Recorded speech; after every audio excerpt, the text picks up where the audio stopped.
His name is Keon. 10 years gone. A postcard once. A rumor twice. Then the town decided forgetting was easier. He looks older in the hospital car's light, not just in the lines near his mouth, but in the way his eyes carry a weight that has learned to sit down. Elias does not move. He is a man who has spent a lifetime putting other people's stories back together. He did not plan for the night his own would walk in wearing a paramedic's jacket. How? He says, not unkind. Not yet anything. Just how Keon's answer is a thin smile that breaks and heals at once. A city needs more hands. A father needs fewer questions. I chose the first, he says. Then, softer, I was wrong about the second. Mira is already in the woman's arms. The woman is already pressing her face into the red scarf. Their reunion is not dramatic. It is durable, like thread sewn through cloth where it will never be seen, but will keep everything from falling apart. Ruxana checks the woman's pulse with a practiced thumb. Stable, she confirms. Dehydration and exhaustion. Fright did the rest. The registry woman writes something and then stops writing because some moments are not for paper. The man in the blue cap removes his hat. What now? He asks, which is what most towns ask any time it has to choose the shape of its heart again. Elias steps forward. His hands shake.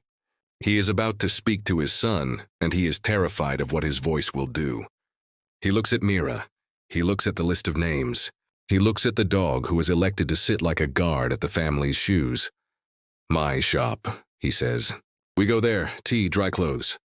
A plan that includes the morning, Keon nods. We can escort, he says. I'm on shift, but I can take 5. They walk together. The town, unashamed now of all the times it looked away, switches on more lights, opens more doors, peels back more curtains to watch. Inside the bookshop, the air smells like pages and the beginning of forgiveness. Elias puts the kettle on.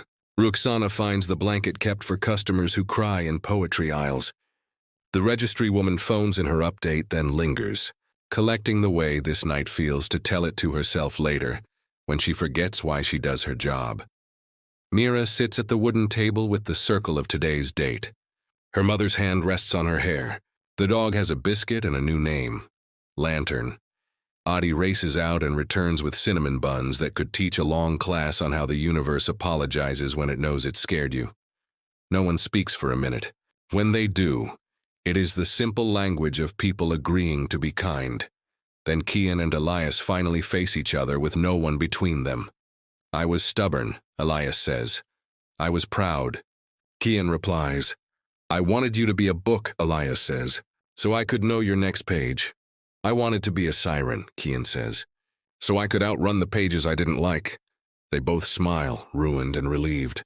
I drove the ambulance that took Mira's mother, Keon says. She held my wrist and asked me to write Juniper. She said if her daughter found her way back to the word, the town would do the rest. The rest, Elias says, watching the room, was all of us. He pours tea. It steams like hope. Mira opens her drawing for the last time tonight. The lighthouse. The red scarf. The word Juniper. She adds something new. A little dog with a tilted ear. A tiny scooter. A nurse's braid. A bookseller's cracked watch. A blue cap. A car with an open door. A badge tucked inside a coat. She draws 2 stick men, one with a pencil behind his ear, one with a stethoscope and a paramedic patch. She gives them both the same eyes. She writes a new word under Juniper found. The kettle clicks off. The clock over the door, tired of being dramatic, just tells the hour quietly. Rain hushes itself to a background conversation. Elias clears his throat. Mira, he says, what do you want us to know about being brave? Mira considers. Brave is not the noisy part, she says. Brave is when your feet go in the direction of the thing you love, even if your heart is still looking for the map.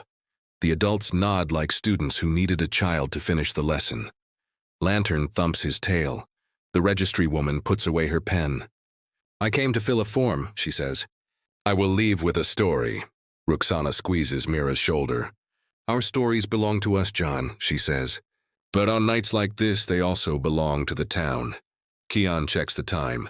I need to return the car, he says. He looks at Elias. Can I come back after shift? Elias pretends to think, then fails to hide his grin. Come back home, he says. If you get lost, write bookshop on your hand. The town will do the rest. They laugh, the kind of laugh that lets tears sit quietly in the corners without making a scene. Mira leans into her mother. The red scarf looks brighter in the bookshop light. It looks less like a flag of distress and more like a banner carried at the front of a parade that did not forget the people who clean up afterward. Before the night ends, they agree on things. Ruxana will check on the mother in the morning.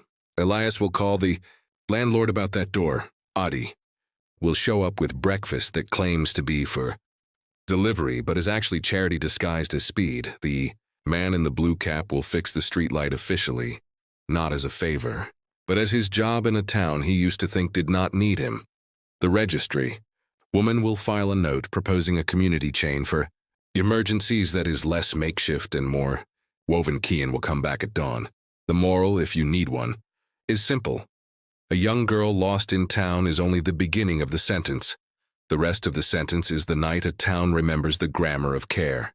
The way names become rope, the way a sketch becomes a compass. The way strangers, if they say yes at the right moment, become relatives by courage. And for you who listened, carry this with you. Look up when the rain starts. Notice the small heroes with red scarves and big eyes. Be the bookseller, the nurse, the delivery kid, the quiet utility worker, the registry angel, the paramedic who writes a single word and trusts the town. Be the person who slows down at the broken light and says, "Come, we will name the scary things and walk together." If this story reached you, if it found you at your own broken streetlight and turned your face toward home, like and subscribe so we can keep telling the kind of stories that make a town out of the internet. Share it with someone who might be standing under their own dark lamp tonight. Leave a comment with a single word that means home for you. Maybe someone who needs it will read it and start walking.